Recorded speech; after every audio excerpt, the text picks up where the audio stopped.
De Dikdakkers, een hele goede middag hier in Appelscha. Heren, hoe gaat het met jullie? Het gaat goed met ons. We zijn erg blij om hier bij TV Oranje te zijn. Dan waren jullie ook te gast op het grote TV Oranje evenement in Steenwijk. Dat is voor jullie toch een beetje een thuiswedstrijd. Ja, we zitten redelijk dicht in de buurt. Hoewel ook wel buiten de Drenthe een beetje de wereld beginnen te bekennen. Maar ja, hartstikke leuk om voor het publiek in het land te mogen optreden. Als je ziet dat wij nou in één keer een landelijke bekendheid krijgen, bijvoorbeeld door TV Oranje, dan is dat heel erg belangrijk voor ons. Plannen voor een nieuw liedje?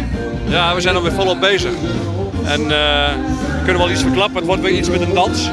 Maar ja, verder we moeten ook nog niet te veel over vertellen. Want net als TV Oranje blijven de Dikdakkers een verrassing voor de mensen.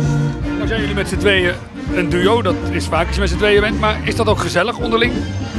Ja, juist. Ik heb het wel eens met Anton over gehad dat als je maar alleen bent, dan ben je altijd maar alleen. Dan kom je wel een boel mensen tegen, maar je kunt je vreugde wat wij altijd hebben met elkaar op de podiums kun je niet delen.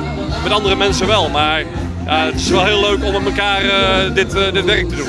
Nou kennen we jullie van de Oranje liedjes, maar ook van jullie meest recente single Cowboys en Indianen.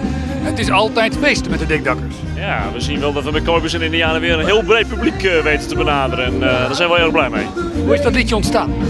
Ja, we zijn nogal apres-ski liefhebbers. En we zijn in Oostenrijk geweest en dat was dan een hit. En toen dachten we, die gaan we oppakken voor Nederland.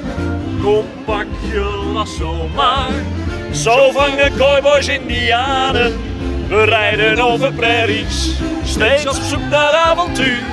Heb jij me gevangen, dan geef ik me over. Sterf ik aan de totempaal.